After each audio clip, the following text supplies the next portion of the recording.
Hello everyone, it's Jamarl Thomas. Welcome to the Progressive Soapbox. I hope you guys are doing okay this evening. Good signal. Hope you guys had a good, decent day. The video I'm about to show is Tulsi Gabbard.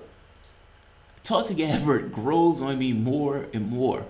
Love this woman. Now, she's taken a firm interest in issues dealing with national security. She herself was in the military, so you can imagine she has a particular point of view of what takes place from the standpoint of military affairs. Now, she's taken a peculiar disposition on military affairs, meaning looking at reality and calling it reality. Looking at this and saying, hey, we seem to be doing X. Is this a good idea? When everyone else is saying, why are you bringing up the fact that we're doing X and we don't necessarily want to call it that? We have other words where we can sanitize and smooth out the rough edges of the things that we're doing.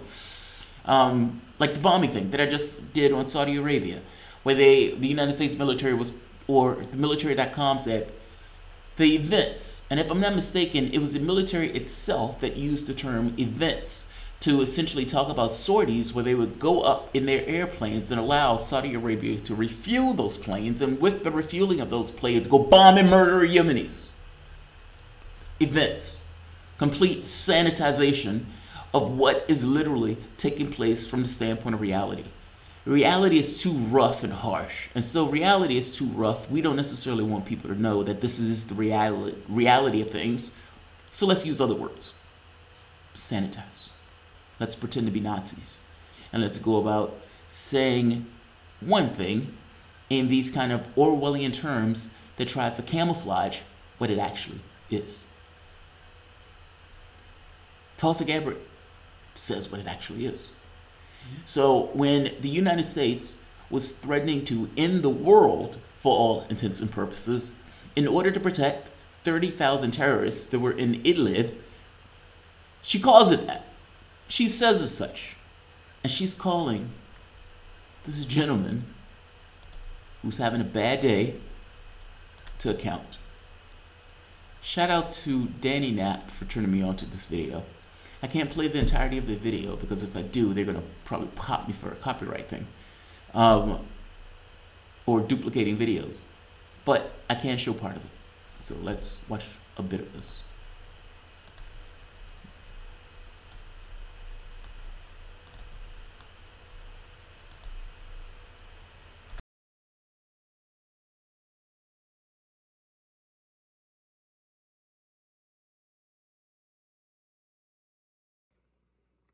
Thank you, Madam Chair.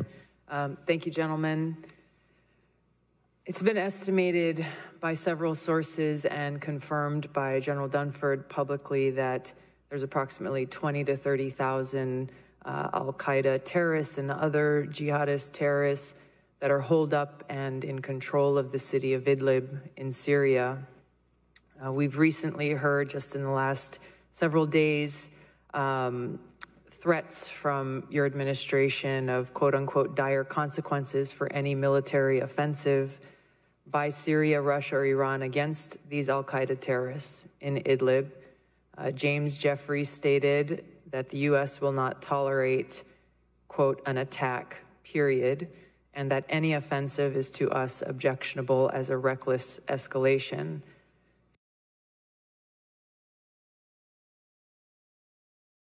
By the way, think about how Orwellian that is. That's in their country. The United States has invaded somebody else's country, illegally, mind you, invaded somebody else's country. And in invading somebody else's country, even though Saudi Arabia is out there murdering Yemenis wholesale and starving Yemenis wholesale, using weaponized cholera, I think it was cholera, to essentially kill Yemenis, to put pressure on the government itself. Despite that happening, despite Israelis murdering Palestinians, murdering children and babies, despite all of this happening, over 2,000 people shot, hundreds murdered, defenseless protesters. But our humanitarian qualities leads us to Idlib province, where instead of having innocent protesters being shot, instead of having innocent human beings being starved to death or murdered, no, we have bloodthirsty rapist terrorists who are held up in one area of Syria, or one city. And we have the United States being the protector of those terrorists.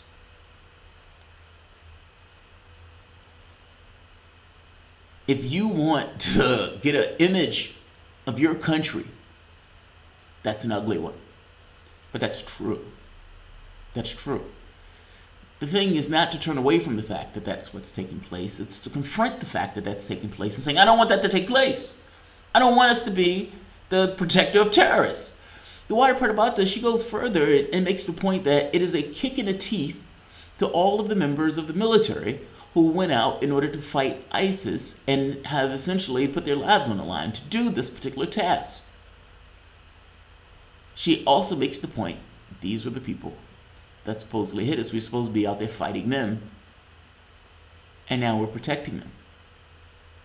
This guy pushes back on it. He doesn't like that characterization, but that characterization is true, and he starts to, at some point, lie when it doesn't work and want to take this into hidden proceedings. So, considering the fact that, you know, Mr. Karam, you've noted many times just in this hearing that our troops are in Syria operating under the authorization to use military force that was passed after Al-Qaeda attacked us on 9/11, and that we are supposed to be at war with Al-Qaeda.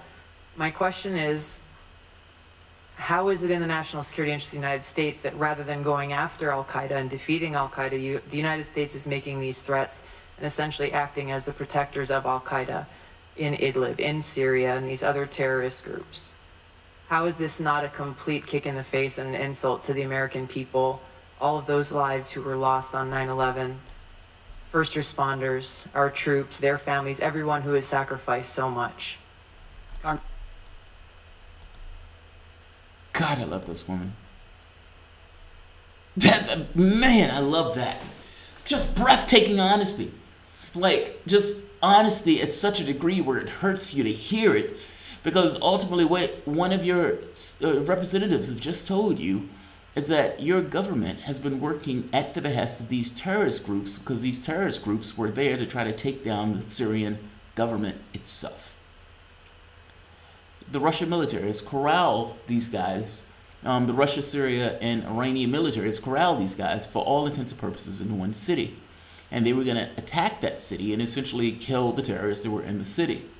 Now, the United States supposedly was in Syria to go after ISIS, but you ended up in a situation where they ended up protecting ISIS, protecting them, again, because these were the people who we were using to try to essentially take down the government of Bashar al-Assad. Tulsi Gabbard is a point. And it's a point I want to dwell on, and I'm going to end it on this point. He's going to respond to this, and I'm putting this video at the bottom so you can see it for yourself. It's an argument that I make, which is why I love the argument. There are plenty of people, at the very least, let's say at the top level of perspectives of society, not necessarily digging into it, just this kind of patina level on top. People join and give themselves, literally give their lives over to the state to do with as it may, with this idea of defense of the country itself. What I'm going to be doing is at the behest of the country itself. Even if I'm doing grisly things, I'm doing it for the betterment of the country itself. What Tulsi Gabbard here is saying, look, first, what significance does Syria have to what takes place here? Meaning, why are we there? Why are we using our military personnel in the capacity in Syria in the first place? And she's gone after Mattis for this, where Mattis had no answers. Mattis used a euphemism of complicated to essentially dance over this idea of illegal. So now it's this guy's turn. What significance does it have? And two, I don't believe she got into this thing of whether it was legal or not. She did that with Mattis. But what significance does this have? And for all the people who were involved in 9/11, the tragedy of 9/11, for all of those people that were in those buildings, for all of the first responders, for all of the people that were at the bottom of the rubble. You were out there protecting Al-Qaeda. How is that not a kick in the mouth to all of those people? God, I love that argument. Love that argument. I don't make that argument. My argument has more to do with there's several people, all sorts of people, a large percentage of people put on that uniform and assuage themselves with this idea of I am doing what's best for the country itself, and asking this secondary question of, is this best for the country itself? And not just is this best for the country itself, is what you doing a kick in the teeth to all of the military personnel that was injured or affected by those things. God, I love that line of argument. And I love it even more that somebody that was in the military is making the line of argument. Because whatever you want to think of Tulsi Gabbard and her making this line of argument, she's not downing the military.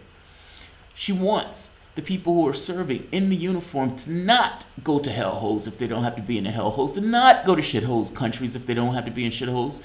And I don't mean shithole countries, I mean, for the most part, of war zones. If you don't have to send a person to a war zone, don't send a person to a war zone. That's her main point. Her main point is we shouldn't be fighting Al-Qaeda, or we shouldn't be protecting terrorists. That's her main point. And that we shouldn't necessarily be in Russia, I mean in Syria, in the way that we're in Syria. I love this. She has a ton of these, where she's calling people to account, particularly with regards to military and dysfunction in the military. She is literally fighting for the people who you have cousins, sisters, uncles, brothers, all of these people that are in the armed services. I understand that they gave themselves over with this idea of protecting the country. But we've been using our military for offense, not defense. I've said it before. We used to call it the Department of War. We need to go back to calling it the Department of War. That's more honest. This idea of sanitizing things, I don't particularly like. Call it what it is. The sanitization is a certain degree of propaganda that allows the thing to continue, the action to continue, because people don't know what the fuck it is, because the language has been sanitized. She's working on your behalf. I guess that's my point. This argument that she's making, we shouldn't be over there. We shouldn't be over there. We shouldn't be involved in conflicts in this way. I love it. I love it. Absolutely love it. Danny Knapp. Shout out to Danny Knapp. Shout out to Danny Knapp. All right. I'm going to end this, which is that America loves terrorism. We love it to the degree that we can use it to essentially take down governments in power plays. If we can use it in order to take down a government that we don't particularly like, we will use it to take down a government that we don't like, because we don't have to involve our military personnel in doing that action ourselves. We don't have to put our heavy footprint. They can do it by proxy, and we can stand back and pretend as if we had nothing to do with it at all when we had a lot to do with it, with resources and munitions. This one was a little different. This one was a little odd, because it came out pretty soon that the United States was supporting and giving weapons and resources to terrorists. And it wasn't one of those things where it was people thought that. It was at that point, a certain point being, this is just clearly what is taking place. And you get into this weird situation where the United Nations comes out saying that there are 20 or 30,000 terrorists in Idlib. And the United States comes out and says, we are going to end the world. We will end the world if you attack Idlib. Tulsi Gabbard has a point.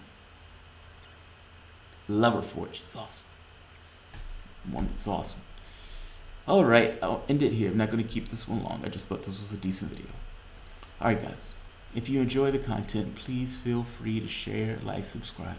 And you can always support the Patreon. Thanks all.